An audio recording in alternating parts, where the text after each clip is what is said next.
Et bonjour à tous, je vous retrouve au potager pour une nouvelle vidéo. Je vais vous faire une vidéo pour parler de la limace. Alors là, en ce moment, j'ai beaucoup de messages de votre part qui m'expliquent que vous avez vraiment beaucoup de problèmes avec les limaces, surtout avec le printemps qu'on vient de traverser, un printemps vraiment très pluvieux, qui est vraiment très propice à la pullulation des limaces cette année. Et je vais vous expliquer un peu comment moi je m'y prends, ma vision du problème, et puis un peu tous les différents remèdes qu'on peut appliquer pour essayer d'avoir quand même un potager relativement bien protégé des limaces. Hein. Vous voyez derrière, hop, je sais pas si on voit bien l'image ici, mais globalement tout ça, ça pousse bien là, de tous les côtés. Là même juste là derrière, là, j'ai les cucurbitacées. Alors bon, tout est un peu en retard parce qu'il a quand même fait très froid et que c'est quand même pas une super année. Pour cultiver, hein, tout patauge un petit peu, mais globalement les légumes se sont pas trop fait manger. Je vais vous montrer un peu comment je m'y prends pour gérer la limace et les escargots aussi, hein, parce que je dis la limace mais il y a également les escargots au potager. Alors la limace déjà c'est quelque chose qu'il faut bien comprendre, c'est qu'il n'y a pas de solution générale au problème, ça va vraiment dépendre pas mal de la situation de chacun. Ça va dépendre déjà du type de limace qu'il y a dans votre région. Toutes les limaces et les escargots sont pas les mêmes, ils n'ont pas les mêmes appétences, la même manière de pulluler, le même moment d'apparition, le même cycle de vie et tout, donc ça va vraiment dépendre de chacun. Moi je sais qu'ici en termes de limace, je vais avoir de la grosse limace orange, de la petite limace grise, c'est même plutôt celle-là qui pose problème. Souvent les limaces, plus elles sont petites, plus elles sont gourmandes, hein. C'est pas forcément les plus grosses qui sont les plus problématiques. Et puis de la grosse limace noire tigrée, il paraît qu'elle mange les autres limaces, mais bon, voilà, j'en sais pas plus que ça, je suis pas spécialement un expert du sujet, enfin de chacune des différents types de limaces. Et puis au niveau des escargots, rien de très original, j'ai du petit gris essentiellement. Voilà, dans mon jardin, c'est essentiellement contre ça qu'il faut que j'essaie de protéger les légumes. Également qui va pas mal changer la donne au niveau des limaces, c'est la pluviométrie de votre région. Voilà, si vous êtes dans une région très sèche, vous aurez quand même moins de problèmes avec les limaces, même si par exemple dans le sud de la France, ils ont ces petits escargots blancs là qui s'accrochent partout, qui peuvent faire pas mal de dégâts aussi. Et également faire attention à son type de sol, enfin voilà, faire attention, on fait avec le sol qu'on a, mais ce qui va compter également c'est le type de sol que vous avez. Sur des sols sableux, la pression des limaces est quand même plus faible que sur des sols argileux et limoneux, où elles vont trouver beaucoup plus d'humidité, qui va garder beaucoup plus l'humidité, donc ça a aussi ses avantages, mais voilà, ça permet également aux limaces d'avoir un meilleur environnement bien plus humide, et également quand après le sol aura été travaillé, donc il formera des sortes d'anfractuosités et tout, les limaces vont pouvoir se cacher dans les anfractuosités du sol, elles auront plus de cachettes le jour pour se mettre à l'abri, et donc voilà, c'est des conditions qui leur sont un peu plus favorables. Donc voilà, comme on l'a vu, ça va dépendre de pas mal de la situation de chacun, mais il y a quand même des règles générales, je pense, qu'on peut essayer de tirer, ou en tout cas, moi, je vous fais part de mon expérience à moi sur comment j'ai pu m'y prendre pour arriver à gérer la limace, sachant que j'ai eu quand même pas mal de problèmes de limace aussi, hein, donc voilà, j'ai agi, j'ai adapté mes méthodes de culture en conséquence pour mieux gérer ce problème. Alors maintenant, il faut quand même avoir bien conscience qu'on est toujours sur la corde raide avec les limaces, hein, c'est toujours un travail de tous les instants, il faut s'adapter d'une année à l'autre, ça va jamais être le même problème, la même pullulation, et donc voilà, il faut vraiment être vif et puis pas rester enfermé dans un dogme, vraiment une manière de faire. Voilà, il faut savoir s'adapter. On est toujours plus ou moins en train de bricoler avec la limace, on n'est jamais sur quelque chose d'absolument parfait. Voilà, bon, je parle pas de faire de la grande culture en plein champ où là ils ont leurs itinéraires, leurs protocoles et tout. Nous au potager, avec ces environnements qui sont quand même relativement bien propices à la limace, avec beaucoup de cachettes partout, beaucoup d'herbes hautes, beaucoup d'arrosage aussi, beaucoup d'humidité. Voilà, il faut essayer de s'adapter, et puis il y aura toujours des dégâts, ça sera jamais parfait, et encore cette année, là moi j'ai eu des dégâts, on va en parler. Alors la première chose qu'on peut dire déjà sur les limaces, c'est que toutes les plantes sont pas sensibles aux problèmes des limaces et des escargots, et c'est pour ça que je me suis installé déjà devant ma planche de tomates. Typiquement, les limaces et les escargots vont très peu s'attaquer aux tomates. C'est une solanacée qui sécrète de la solanine, et je pense que ça doit être cette molécule-là qu'elles aiment pas du tout. Et globalement, limaces et escargots s'en prennent très peu à cette plante-là. Alors j'ai eu dans vos commentaires des gens qui m'ont dit qu'ils se sont quand même fait manger leurs plants de tomates par les limaces. Moi-même, j'ai pu constater que j'ai eu un ou deux plants qui se sont fait manger. Alors quand vraiment les conditions pluvieuses sont extrêmement favorables aux limaces, elles deviennent un peu comme enragées, elles se mettent à manger des trucs que d'habitude elles mangent pas. Et là, effectivement, j'ai eu deux plants, je les ai remplacés. Alors je sais pas si j'ai pris une photo du plan abîmé, si je l'ai, je vous la mets à l'image. Et là j'avais deux plants qui s'étaient fait manger par les limaces, enfin 2 plants sur 80, donc sur 82, donc voilà, c'est rien de dramatique, et je les ai remplacés. Donc moi, avec les limaces que j'ai assez peu de pression sur les tomates. Je pense que pour la plupart des gens, c'est comme ça. Après, il y a peut-être certains types de limaces, effectivement, qui s'en prennent même aux tomates. Mais en général, voilà, les tomates, elles y touchent pas. Et les limaces vont surtout beaucoup aimer les jeunes plants, hein, les jeunes plantules. Donc c'est vraiment quand votre culture sont très jeunes qu'il faut mettre le max pour les protéger. Une fois qu'elles grandissent, généralement, elles vont beaucoup moins s'y intéresser. Elles peuvent s'abriter dedans, se cacher dedans. Mais globalement, elles vont moins les manger. Donc les limaces et les escargots vont vraiment s'intéresser voilà, aux plants quand ils sont tout jeunes. Et donc c'est vraiment en début de culture qu'il faut faire très attention à la limace. Une fois que le plant s'est développé, on peut commencer à se détendre un peu. Vous voyez là par exemple, hop, je tourne. Allez hop, là je tourne la caméra. Voilà, là on voit, ici j'ai des choux. Ils ont eu un peu de pression des limaces au départ. Là maintenant ils commencent à avoir atteint une taille vraiment plutôt assez grande. Et là maintenant ils vont commencer à avoir beaucoup moins de pression de la limace. Pareil derrière, là on devine des laitues. Alors je sais, tout ça a besoin d'être désherbé, enfin que j'y travaille. C'est prévu, je vais faire tout un tour du potager pour désherber tout ça. Et là on voit les laitues derrière, là ils ont atteint une taille normalement où là c'est pareil, les limaces ne devraient plus pouvoir les manger. Là on voit, hop, ici un œillet d'Inde qui atteint une taille suffisamment importante également pour pas être entièrement mangé par les limaces. Même si là voilà, on voit, là j'ai une feuille, alors je sais pas si on voit bien l'image, mais il y a du brillant dessus. Ça c'est typique de la bave de limace, hein. Il y a de limace qui est passée dessus et qui a grignoté un peu, qui a mordillé dedans. Voilà, donc ça typiquement les œillets d'Inde, les fleurs comme ça, quand elles sont jeunes, qu'elles sont petites, les limaces en raffolent. Et puis également toutes les plantes qui vont faire des jolis petits cotylédons bien dodus, les limaces vont aimer passer dessus et puis manger tout ça. Alors on change d'endroit au potager, là je me retrouve au centre du potager où j'ai une sorte de grande zone de bazar où il y a plein de choses stockées un peu n'importe comment. D'ailleurs j'ai prévu de ranger tout ça cet été parce que d'année en année j'ai accumulé ce genre de petites zones de bazar un peu partout. Là c'est pour vous montrer en fait le principe des cachettes pour les limaces. Hein. Donc les limaces et les escargots ont besoin en journée d'endroits pour se cacher, donc des endroits où ils sont à l'abri, où ils peuvent aller se mettre, se cacher pour la journée. Puis le soir, ils vont sortir de ces cachettes-là et puis se répandre au potager, au jardin pour aller chercher à manger. Donc si vous leur fournissez des cachettes comme ça, à des endroits avec des herbes hautes, des choses comme ça où ils peuvent se cacher dessous, vous leur donnez le gîte et le couvert. Donc comme au potager il y a déjà le couvert, on va essayer de faire en sorte qu'ils aient pas trop le gîte et il va falloir essayer de lutter contre ce genre d'endroit. Alors par exemple si vous, voilà, regardez ça, voilà, parfait, je tire cet arrosoir et je retrouve deux petits gris magnifiques, deux grosses limaces rouges, celles dont je vous parle, voilà, que je vais avoir au potager. Voilà, je sais pas si on les voit bien. Hop, et encore en dessous, vous voyez, encore un petit gris. Donc si j'attrape celui à côté, hop, voilà, même tarif. Voilà, ici deux petits gris, un petit gris là.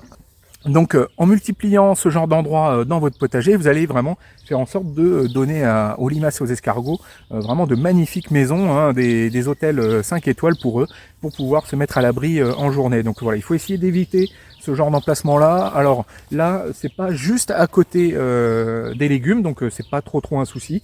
Là, les escargots sont suffisamment loin, il va y avoir suffisamment à manger autour d'eux pour qu'ils n'aillent pas aller se lancer dans une grande expédition, une grande randonnée pour traverser tout le potager, aller chercher quelque chose à manger. Mais il faut éviter de mettre ce genre de choses juste à côté de vos légumes.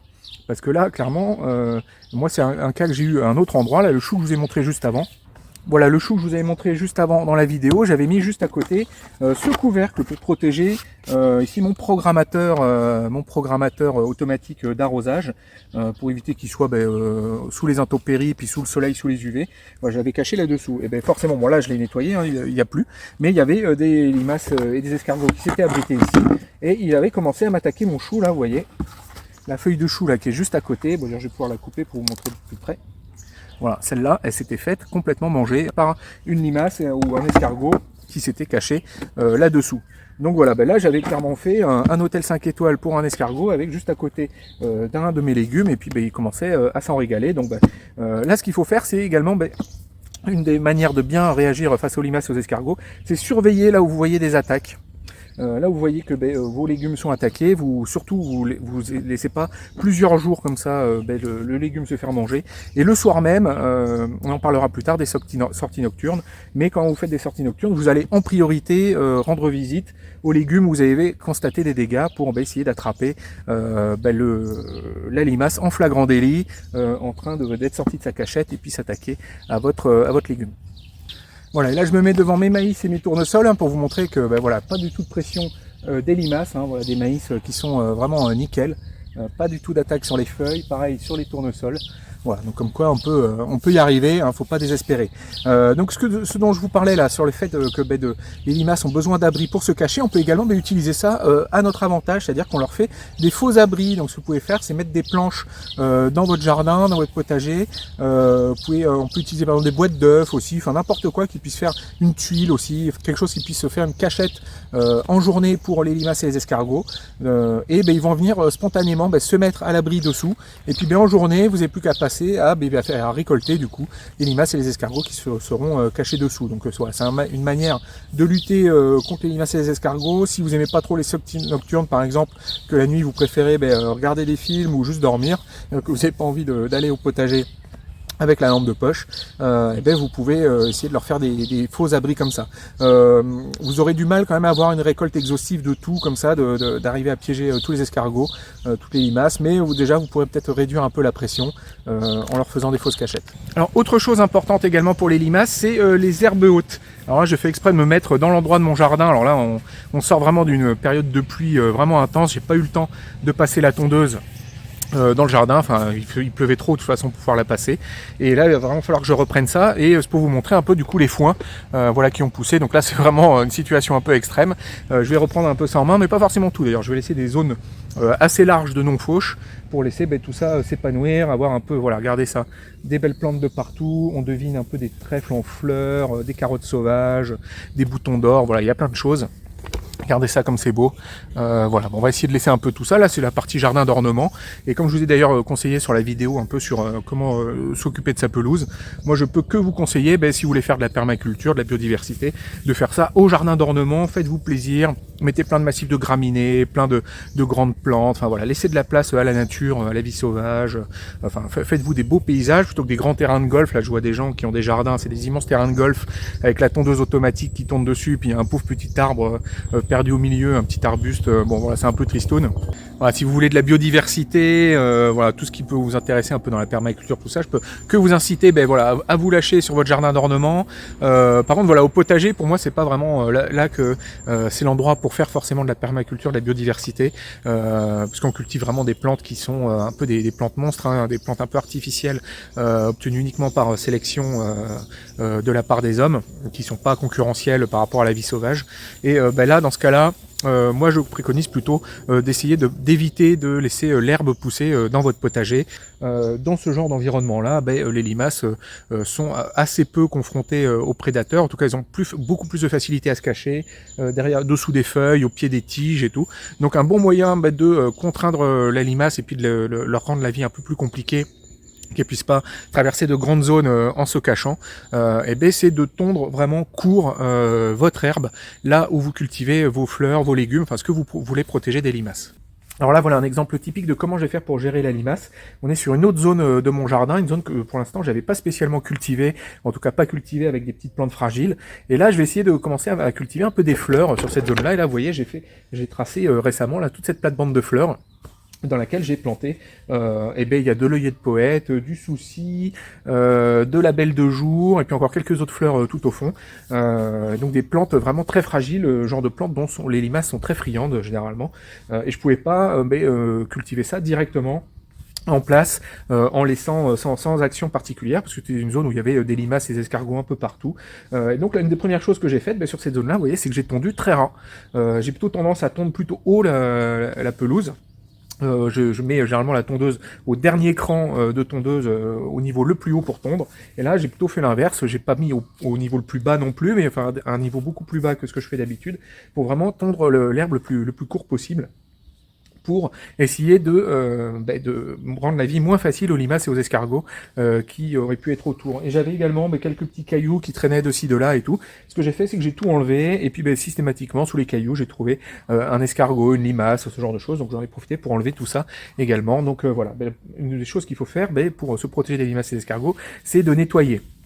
Alors, il y a généralement deux types d'attaques de limaces. Alors, soit vous allez avoir une sorte de pullulation de limaces, plein de petites limaces qui seront innombrables par centaines, et vous aurez du mal du coup à contenir de cette pression, et c'est un peu désespérant d'essayer de les attraper une par une. Quand on est dans ce genre de cas de situation de pullulation là, c'est que généralement on a laissé les années précédentes la limace trop s'installer, et ce qu'on voit du coup c'est les jeunes limaces qui naissent des pontes des limaces de l'année d'avant, et qui sont très nombreuses et qui pullulent. Et là, quand on est rendu à ce niveau-là, il n'y a plus trop grand-chose à faire, à part essayer de contenir justement tout ça, et ça peut vite devenir terrible. Par contre là, quand on a encore quelques-unes, souvent il suffit d'une ou deux limaces pour vous ravager une plate-bande. Tous les soirs elle va sortir, elle va manger un truc, deux trucs, et si vous faites rien, sur une semaine, 2 semaines, elle aura tout mangé. Donc attraper les quelques gros individus quand on les trouve avant la mise en place de ce genre de plate-bande, ça va permettre de bien la protéger.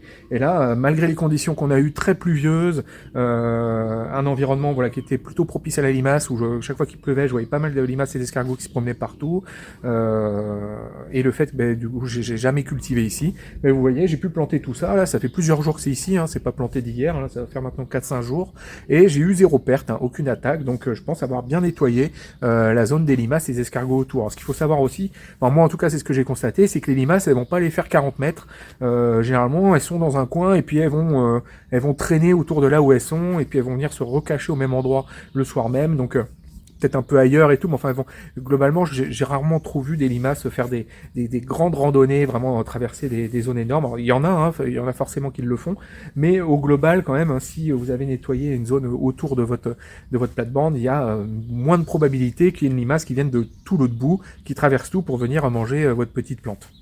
Donc voilà, il faut essayer de faire un périmètre de sécurité autour de vos cultures. C'est pas forcément obligé d'aller chercher les limaces jusqu'au bout de votre jardin, surtout si c'est un endroit où il y a à manger là où elle est, il n'y a aucune raison qu'elle aille tout traverser. Alors, chose que j'ai constatée aussi, c'est que si vous cultivez en bac, comme moi je le fais dans mon potager, il faut faire très attention à vos bacs de culture. Donc les bacs de culture, surtout au niveau de la base de vos bacs, ça peut être un endroit parfait pour que les limaces se cachent. Et également, moi ce que je déconseille de faire dans ce genre de potager en bac, c'est de garder les allées enherbées. Surtout si vous avez un terrain bien poussant avec l'herbe qui pousse beaucoup. Si vous avez l'herbe, vous avez juste 3 touffes d'herbe qui arrivent à sauter vaguement au milieu, bon c'est pas trop un problème, mais si moi ici là on aurait pu faire brouter une vache dans le jardin tellement ça pousse. Et j'avais un vrai problème de contrôle de l'enherbement des allées enherbées. Alors sans compter en plus le fait que le chien dent repassait sous les bacs et re-rentrait systématiquement dans les bacs et me recolonisait en permanence les plates-bandes. En plus de ça, l'herbe poussait beaucoup, et puis j'avais toujours à la base de mes bacs au niveau de l'herbe des limaces qui se cachaient, et puis la nuit venue elles avaient qu'à remonter le bac et puis rentrer dedans et puis grignoter.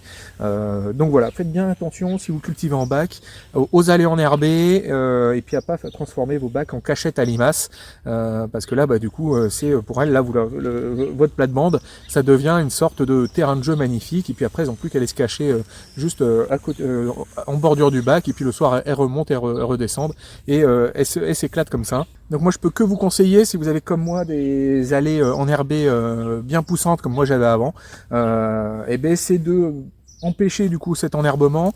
Et moi par exemple ce que j'ai utilisé ici c'est du broyat, et alors ça c'est encore peut-être un peu tôt pour conclure, mais la constatation que je fais c'est que les limaces aiment pas du tout se déplacer là-dedans, limaces et escargots. Quand je fais des sorties nocturnes, je trouve des limaces, des escargots dans les plates-bandes, mais je trouve jamais de limaces et d'escargots dans les allées avec du broyat. Donc il faut croire que vraiment c'est quelque chose qui leur plaît pas, et que ça fait une sorte de protection autour des bacs. Attendez, je vais vous montrer ça. Voilà, je vous parlais de maîtriser les herbes hautes, hein, vous voyez quand même que c'est pas non plus foufou au jardin, hein, vous voyez quand même il y a de l'herbe haute pas mal à pas mal d'endroits. Là, vous voyez, c'est un peu le coin de bazar dont je vous parlais, où il y a pas mal de limaces et d'escargots qui viennent s'abriter. On a vu ça derrière sous les arrosoirs tout à l'heure. Et hop, vous voyez, il y a ça à traverser pour arriver dans les plates-bandes. Et pourtant ici j'ai eu zéro pression des limaces et des escargots, parce que pour y accéder, les limaces et les escargots ont besoin de traverser cette zone-là. Et il faut croire que ça leur a pas plu du tout. Même chose ici, alors pourtant en plus c'est de la culture de cucurbitacées, hein, c'est vraiment des plantes qui sont très sensibles normalement aux limaces et aux escargots. Là vous voyez, ça c'est les courgettes et les courges. Au fond là il y a les concombres. Et globalement les limaces et les escargots n'ont pas trop réussi à passer, ils sont pas venus de ici pour aller ici. Donc voilà, les allées enherbées, enfin faire une sorte de zone tampon comme ça entre vos cultures et puis la zone sauvage, enfin la zone où voilà, où il y a l'enherbement. J'ai remarqué quand même que visiblement ça fait pas mal le travail, et j'ai à l'intérieur de mon potager protégé par ces allées avec du broyat, et je constate que j'ai très peu de pression. Donc voilà, à suivre sur la durée, mais voilà, c'est peut-être bon à savoir. Si vraiment vous êtes embêté, c'est peut-être quelque chose à essayer. Bon, on fait un petit saut dans le futur et je vous montre le jardin. Voilà, il a été tondu. Toujours dans l'idée de faire, comme je vous l'ai dit, empêcher les limaces d'avoir un petit paradis sur terre, hein, éviter de leur laisser des herbes hautes, des cachettes un peu partout. Et toujours pareil, hein, pas d'attaque. Le potager se porte à merveille, hein, vous voyez ça. Les tournesols sont vraiment magnifiques. Pareil les maïs, hein, zéro pression des limaces et des escargots dessus.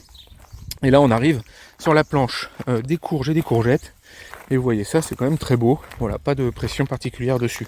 Et là en plus on arrive au point justement où les plants sont suffisamment avancés pour que ça n'intéresse plus les limaces et les escargots. Alors comme je vous l'ai dit, les limaces et les escargots aiment manger les plants quand ils sont tout jeunes, ou alors quand ils sont morts, hein, c'est-à-dire manger les plantes en train de se décomposer. Donc ce que vous pouvez faire pour contrer les limaces et les escargots qui voudraient s'en prendre à vos jeunes cultures, vous pouvez essayer de les leurrer en leur donnant, en mettant autour de vos cultures justement des vieux restes de cultures qui sont en train de se décomposer.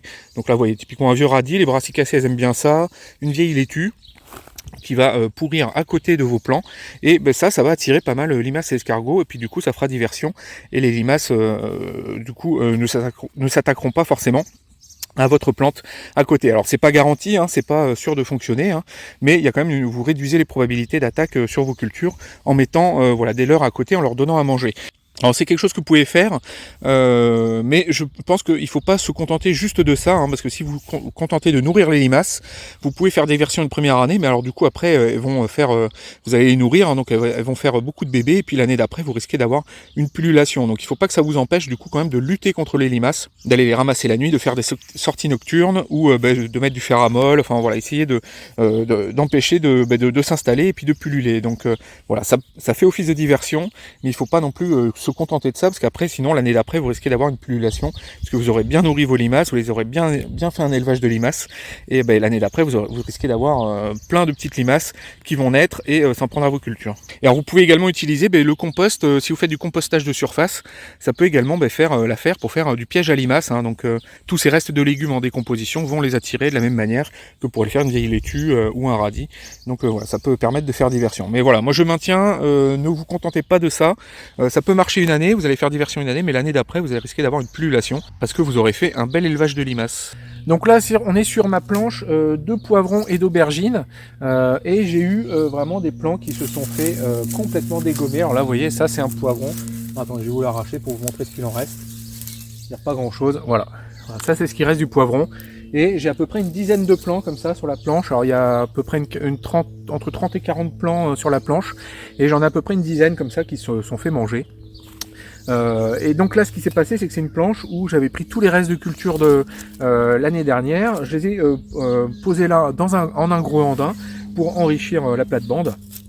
Et ce faisant, en faisant ça, en fait, c'est que j'ai fait une magnifique cachette pour les limaces et les escargots qui ont pu passer tout l'hiver cachés là-dessous. Moi, ce que j'ai fait après, c'est que j'ai planté mes plants une fois que, quand j'ai fait ma grande plantation, j'ai mis mes plants au travers du paillage, j'ai juste écarté. Et puis, voilà, il s'est passé ce qui devait se passer, c'est-à-dire que les limaces et les escargots qui s'étaient mis cachés dans le paillage, qui avaient passé tout l'hiver à l'abri là-dedans, sont sortis, puis m'ont mangé du coup mes cultures. Donc là, ce qui se passe, c'est qu'on est dans un paillage où il n'y avait plus rien à manger pour les limaces, hein. puisque voilà, ce qui reste de paillage, eh ben, c'est quelque chose de très sec. Hein. Voilà, là il n'y a plus de choses fraîches à manger. Voilà, il reste plus que les parties sèches des cultures que j'ai entreposées l'an dernier. Et donc du coup, ça fait une belle cachette pour les limaces, mais par contre, il n'y a pas de nourriture. Donc quand j'ai implanté dans ma culture ça, et ben ça pour le coup, c'était vraiment des choses à manger pour eux. Il n'y avait rien d'autre à manger. Donc forcément, voilà, les limaces et les escargots se sont jetés dessus. Et il n'y en avait pas beaucoup, hein, parce que j'ai fait des sorties nocturnes. J'ai trouvé en gros les limaces et les escargots qui m'ont fait ces dégâts. Et j'ai trouvé à peu près, je sais pas moi, une dizaine d'individus de limaces et d'escargots qui, à eux seuls, ont réussi à me dégommer le tiers de la planche. Donc quand vraiment ils sont affamés et qu'il n'y a que ça à manger, eh bien, ils sont vraiment capables de tout vous dévorer. Donc là, j'avais vraiment fait tout ce qu'il fallait pas faire, c'est-à-dire leur faire un magnifique abri, et après, avec plus rien à manger dedans, et puis leur mettre juste 2-3 trucs à manger au milieu, et là, forcément, les limaces et les escargots se sont rués dessus. Donc ce que j'aurais dû faire, c'est m'assurer qu'il n'y ait pas de limaces et d'escargots dans la planche, ou alors faire une sortie nocturne le soir même, pour être sûr de les attraper.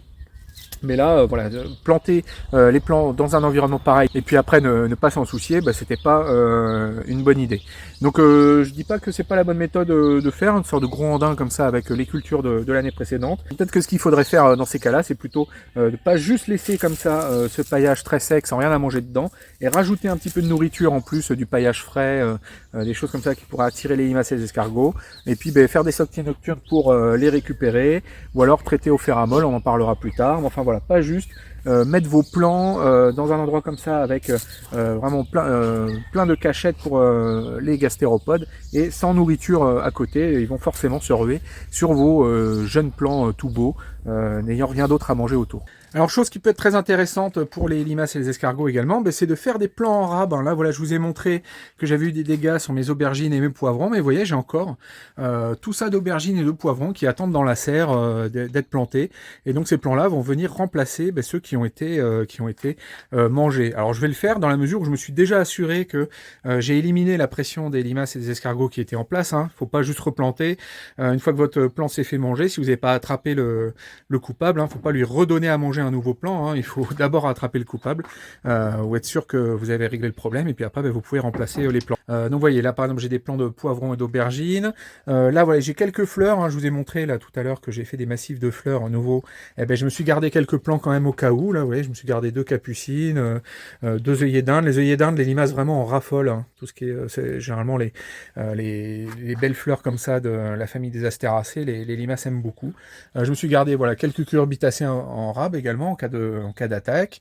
J'ai beaucoup de tomates en rab aussi, mais bon du coup j'ai pu remplacer sans problème mes 2 tomates qui se sont fait manger. Donc voilà, faire toujours un peu plus de plants que ce dont on a besoin, c'est une bonne manière également de pouvoir gérer les dégâts des limaces et de pouvoir remplacer les pertes qu'on a eues. Donc comme chaque année on n'arrivera jamais à avoir 0 dégâts, il y aura toujours des pertes, des problèmes. Si on veut vraiment être sûr d'avoir tous les plants dont on a besoin, faire un peu de plants en plus, ça peut être vraiment sympa. Regardez ça, ils sont jolis. Regardez ça là, comme ils sont beaux là, les poivrons. Et puis les aubergines derrière aussi. Donc ils vont aller remplacer les pertes qu'il y a eu au potager.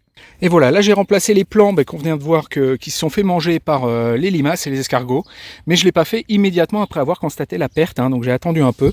Ce qui s'est passé déjà, c'est que j'ai attendu une bonne semaine que le temps revienne un peu au sec, que ça s'arrête de pleuvoir. Bon, ça on peut pas forcément le faire, mais bon là c'était possible. J'ai fait des sorties nocturnes aussi pour attraper les coupables qui m'avaient mangé tout ça. Je les ai trouvés sans trop de problèmes. Donc c'était pas spécialement une pullulation de petites limaces, c'était quelques gros individus que j'ai réussi à attraper. Et après, une fois que je les ai attrapés, j'ai pas eu de dégâts supplémentaires sur la plate-bande. Donc il suffit, j'ai dû en attraper, comme je vous ai dit, moins d'une dizaine. Donc il suffit de quelques-uns pour vous rabager une plate-bande, il n'y a pas besoin d'en avoir beaucoup. Et voilà, j'ai traité également au ferramol en plus par sécurité. Ça a eu plusieurs jours pour agir. Et là seulement maintenant, là j'arrive et je remplace les plants avec des plants qui sont bien développés en serre, voilà, qui sont pas du tout en retard par rapport à ceux qui étaient en extérieur avec les températures qu'il y a eu. Donc j'aurais même pu repousser la période de plantation, franchement. Enfin bon voilà, c'est pas la question. Voilà, mais donc vous pouvez remplacer les plants, mais vous n'êtes pas obligé de vous ruer dessus. Ça vaut peut-être le coup d'attendre, d'arriver à attraper les coupables avant de remplacer tout ça. Voilà, et puis le reste, ça, ce qui s'est fait à moitié manger, ça part en paillage. Et si jamais il y a une petite limace qui reste dans le coin, on va espérer qu'elle va plutôt s'intéresser à ça que au plan qui est là.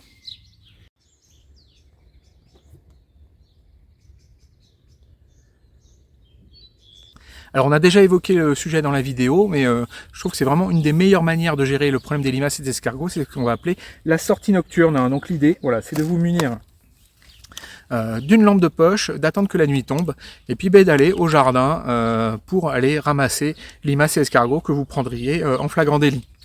Alors ça peut paraître un peu illusoire de faire ça, un peu Don Quichotte qui se bat contre les moulins à vent. Mais moi, de mon expérience, ce que j'ai remarqué, c'est qu'il n'y a pas une quantité infinie de limaces. Hein. Une fois qu'on a attrapé une limace, elle est plus là. Hein. Donc, si on enlève la limace, elle pourra plus faire des dégâts à votre culture. Donc, quand on est dans une situation de pullulation de toutes petites limaces, ça peut paraître complètement impossible, dérisoire, de faire des sorties pour espérer toutes les attraper. Mais quand on est dans une situation qui est encore sous contrôle, avec quelques gros individus, quelques grosses limaces, quelques escargots, on peut en une ou deux sorties nocturnes largement nettoyer tout le potager des limaces et des escargots qui seraient dedans. Alors le mieux, je trouve, pour le faire, c'est de faire une première sortie nocturne une demi-heure, une heure après que le soleil soit couché. Là, les limaces et les escargots sont encore tout juste en train de sortir de leur cachette, donc ils sont assez visibles généralement, on arrive à assez bien les voir et puis on les récupère assez facilement. Et puis après, ce que vous pouvez faire, c'est refaire une ou deux sorties encore un peu plus tard, si vous avez la motive. Alors le problème, par contre, voilà, c'est qu'il faut avoir la motive, faut rester un peu réveillé, surtout que cette période de l'année, le soleil se couche un peu tard, donc pour les couches tôt, ça peut être un peu un problème. Mais c'est reste quand même, moi je trouve vraiment la meilleure méthode pour gérer la limace. Et donc pour les sorties nocturnes, une fois qu'on trouve les limaces et les escargots, il faut bien en faire quelque chose. Hein. L'idée c'est de les enlever du potager. Alors il y a une première solution qu'on peut utiliser, c'est les ciseaux, à savoir dès qu'on trouve une limace ou un escargot se coupe, on la coupe. On coupe l'escargot. Ça fonctionne bien, hein. Moi j'ai pu l'essayer. Je pense que c'est vraiment la technique la plus rapide et efficace pour gérer le problème. Par contre voilà, c'est vraiment c'est pas fou. À chaque fois qu'on fait un petit coupe-coupe sur une limace, on a un petit bout de notre âme qui s'en va en enfer. On fait vraiment pas du bien à son karma. Enfin, voilà, moi j'ai pas, même si ça reste que des animaux vraiment pénibles et puis pas forcément très ragoûtants. Voilà, c'est quand même pas foufou de faire des petits carnages de limaces et d'escargots comme ça. Ça reste quand même la méthode la plus efficace, la plus pratique, la plus rapide. Mais voilà, je trouve que c'est quand même pas génial. Le but quand même de faire le potager et de faire les légumes, c'est de se faire du bien et tout. Donc il n'y a pas que des questions d'efficacité. Donc voilà, chacun de voir un peu comme il l'entend. Ça reste quand même vraiment, je pense, la méthode la plus efficace. Mais moi je vais essayer plutôt de me rabattre sur une technique un peu pour essayer de ramasser les limaces et les escargots. Alors le problème c'est que quand on les met dans un seau, le temps qu'on ramasse les autres, ils remontent du seau puis ils essaient de s'enfuir et tout. Faut arriver à les maintenir dedans. Et en plus de ça, moi je peux que vous conseiller, c'est d'utiliser un gant, hein, parce que ça fait une sorte de mucus, un truc gluant qui est assez répugnant, vraiment pas agréable. Donc voilà, je vous conseille d'utiliser un gant. Et puis peut-être pour les escargots avec une pince, genre de pince qu'on peut utiliser au barbecue et tout pour les attraper plus facilement aussi. Bon voilà, on peut s'imaginer plein de choses. Après l'idée c'est qu'il faut s'en débarrasser, on va essayer de les mettre au loin du potager. Donc soit vous avez un voisin que vous détestez et puis vous mettez tous vos limaces et vos escargots chez lui. Enfin moi je rigole, hein, faites pas ça. Mais il faut trouver un endroit où pouvoir se débarrasser des limaces et des escargots qu'on a collectés et pas un endroit qui pourrait nuire à quelqu'un d'autre. Donc voilà, ça aussi c'est pas forcément évident. Alors moi ici j'ai pas de soucis, j'ai plein d'endroits où faire ça. Mais bon voilà, ça fait du temps en plus, hein, parce qu'il les ramasser, les empêcher de sortir du seau, et puis après une fois qu'on a fait la collecte, il faut les emmener au loin. Donc c'est clairement beaucoup moins efficace que de juste y aller aux ciseaux. Et comme je vous l'ai dit, voilà, les ciseaux c'est pas forcément foufou. Mais bon, au final l'effet des ciseaux, c'est que ça va tuer notre limace et notre escargot d'un coup sec. Il va pas souffrir et puis ça sera radical. Et par contre si on utilise d'autres choses comme on verra après, comme par exemple d'utiliser de l'anti-limace, la limace et l'escargot va mourir pareil et elle va mettre plusieurs jours à mourir. Donc voilà, au final si c'est juste qu'une histoire de souffrance de la limace ou de l'escargot, finalement les ciseaux c'est peut-être pas plus mal. Mais quand on utilise des produits, ça se passe loin de là où on est, donc on n'a pas le même sentiment de se faire mal à son karma. Pourtant au final la limace a sûrement un sort bien moins enviable avec du fer à molle qu'avec des ciseaux. Donc voilà, tout ça, ça se réfléchit. Sur l'histoire de la chasse à la limace, pareil, vous avez Damien Descartes qui utilise des canards coureurs indiens, par exemple, qui laisse des canards se déplacer dans son potager. Alors lui, il utilise des canards coureurs indiens, mais de ce que j'ai compris, c'est que ça marche avec tout type de canards. Les canards sont des animaux qui aiment les limaces. Donc si vous faites un potager avec des plates-bandes protégées, avec des sortes de clôtures autour qui empêchent les canards de pouvoir aller piétiner dans les légumes. Visiblement les canards font assez peu de dégâts aux légumes et ils vont par contre affoler des limaces et des escargots.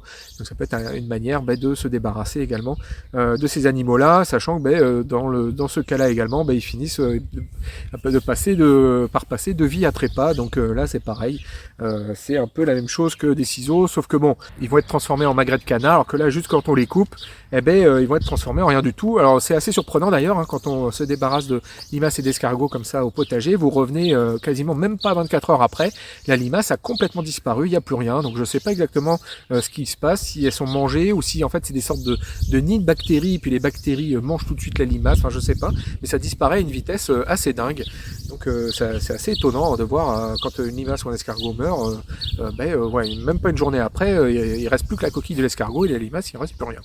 Donc on a pu le voir juste précédemment, ce que vous pouvez utiliser également, c'est ce qu'on appelle du ferramol. Alors là c'est il n'est pas dans sa boîte, hein, je l'ai vidé dans une boîte à côté, une sorte de petits granulés bleus, hein, ce qu'on appelle les granulés bleus de l'antilimace.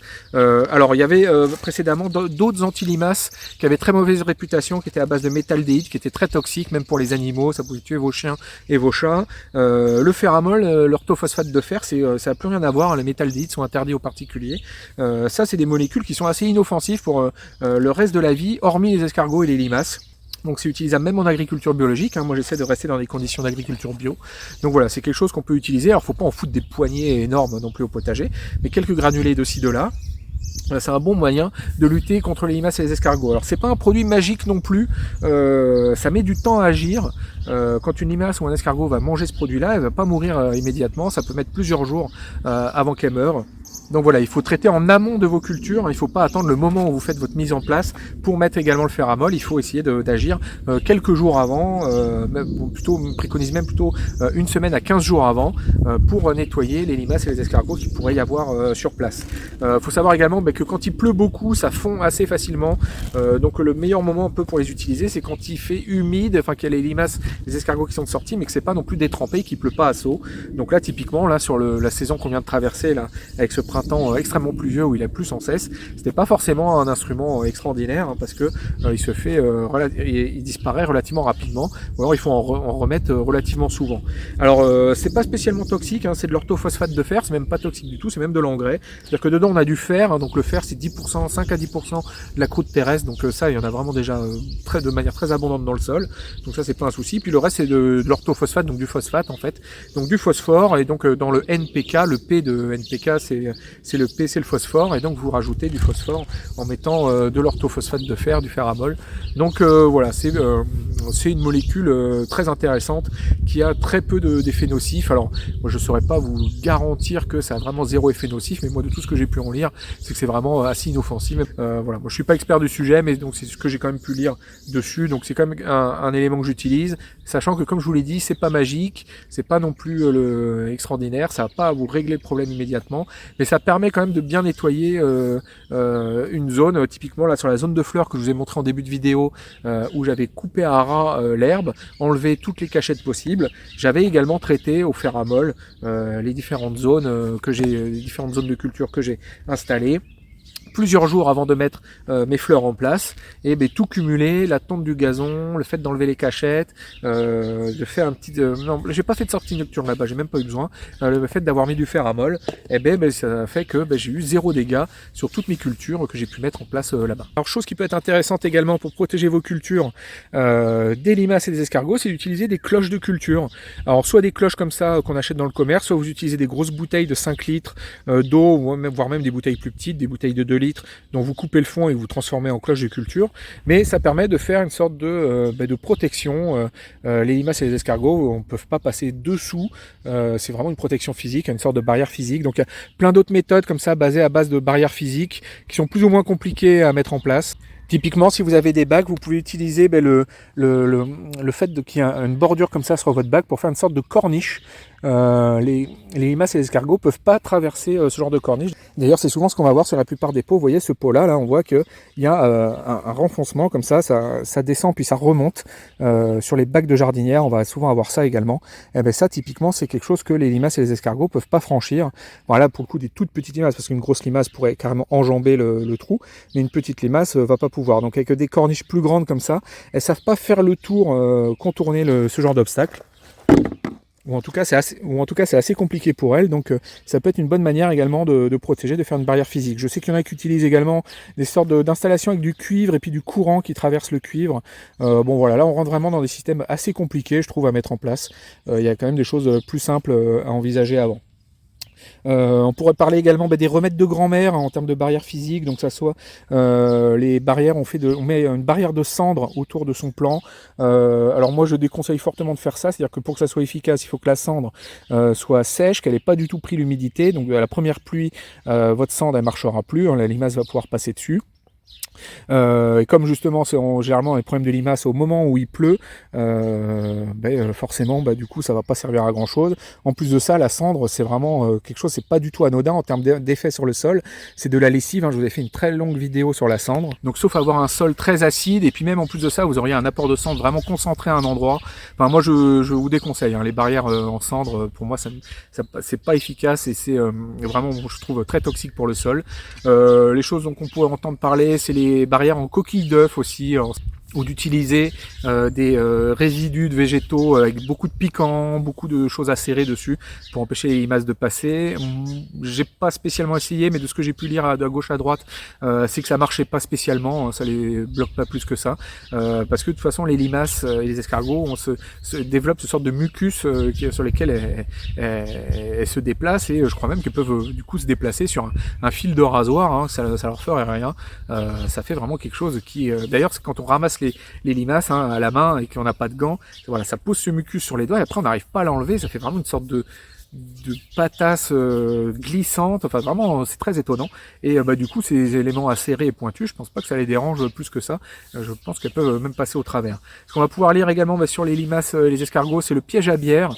Alors moi j'ai eu des retours très divers là-dessus, on voit des vidéos sur internet avec des pièges à bière, on voit les limaces qui rentrent, qui ressortent, enfin elles s'amusent, elles font la fête et il n'y en a aucune qui se noie, c'est pas spécialement efficace. Il y en a qui disent que ça les attire de très loin, parce que justement c'est l'odeur de la fermentation de la bière qui est très forte, et comme les limaces se nourrissent d'éléments en putréfaction qui fermentent, comme ça sent très fort, c'est capable d'attirer les limaces de très loin, donc vous allez attirer toutes les limaces de la création dans votre potager. J'ai eu des retours moi sur le club de potager coach qui m'ont dit que ça fonctionnait bien, qu'ils avaient retrouvé beaucoup de limaces noyées dedans. Je pense que ça dépend pas mal du type de limace. Mais moi personnellement j'avais fait un essai, hein, j'avais fait un piège à bière, j'avais posé dans le jardin et j'avais retrouvé une limace morte le lendemain, et par contre effectivement j'avais pu constater que les limaces elles se baladaient autour et qu'elles venaient boire un petit coup, elles repartaient et tout, enfin ça n'avait pas eu spécialement d'efficacité et j'avais juste perdu de la bière pour pas grand chose, et voilà, c'est pas vraiment quelque chose qui m'a convaincu. Donc voilà, la période de pression des limaces, hein, c'est pas tout le long de l'année, hein, donc ça va être généralement à la sortie du printemps, à moitié du printemps jusque on va dire début de l'été, non même avant, hein, puisque après ça va dépendre de votre région, de l'humidité, de votre type de sol comme je vous ai dit, mais là moi où je suis du côté de Bordeaux, généralement début juin la problématique des limaces commence à être réglée, il commence à faire bien chaud, le temps a bien tourné, donc là je commence déjà à sortir de cette problématique là, donc c'est généralement de début mai à mi-juin on va dire, il faut faire attention aux limaces, en tout cas ici ça va dépendre des endroits des uns et des autres. On va avoir après, une fois l'été passé, en septembre, jusque vraiment au plus froid de l'hiver, quand on va faire le potager d'automne, là on va voir à nouveau de la pression des limaces, mais le potager d'automne est quand même beaucoup plus petit, il est beaucoup plus facile à surveiller, voilà, et puis bon il y a quand même moins de pression sur le potager d'automne en termes de réussite de rendement, en tout cas pour un petit potager familial, mais voilà c'est pareil, il faudra refaire attention un petit peu à la limace. On a toute cette période de l'été où là on est vraiment tranquille, au plus froid de l'hiver également, là les limaces et les escargots sont cachés, ils sortent pas, ils sont à l'abri, et donc les périodes où il faut vraiment faire attention, c'est vraiment les périodes de mi-saison, hein, le printemps, l'automne, Voilà. Donc comme je vous l'ai dit, il n'y a pas de solution miracle hein, sur les limaces, on est toujours un peu sur la corde raide, on est toujours plus ou moins en train de bricoler, c'est jamais parfait, on aura toujours des pertes, hein, ça sera jamais parfait non plus. Donc voilà, il faut accepter quand même qu'il y ait un peu de pertes, ça fait partie du jeu, la limace et l'escargot, ça fait partie du jeu du potager, mais par contre voilà, il faut pas non plus se laisser déborder, je pense pas qu'on puisse faire un bon potager, du bon travail, si on est vraiment noyé au milieu des limaces et que on n'essaie pas de contrôler le problème et que même on l'alimente plutôt que d'essayer de le contenir. Donc voilà, je peux que vous inviter vraiment à reprendre la main sur la problématique des limaces si vous voulez être efficace au potager et de pas vous laisser envahir avec toutes les méthodes que j'ai pu vous donner dans cette vidéo. Voilà, j'espère que la vidéo vous aura intéressé. N'hésitez pas à mettre un petit pouce et à vous abonner à la chaîne si c'est pas encore fait. On peut également se retrouver du coup sur Potager Coach, le logiciel que je développe pour assister les jardiniers au potager. Vous allez pouvoir retrouver du coup tous ces tutoriels, les tutoriels de légumes, donc toutes les vidéos, puis également des fiches légumes complètes sur chacun des légumes, des calendriers personnalisés à votre région, vous faire le plan de votre jardin, gérer votre agenda, des statistiques, noter toutes les récoltes, les événements, enfin voilà, ça fait vraiment le café le truc. Il y a même une sorte de forum et de chat pour pouvoir discuter entre nous. Enfin voilà, ça commence vraiment à pour le décrire, ça devient compliqué tellement ça devient riche le projet. Donc voilà, si vous voulez aller plus loin sur les questions de potager, n'hésitez pas à aller jeter un œil là-dessus sur Potager Coach. Et moi je vous dis à bientôt pour une prochaine vidéo, à bientôt.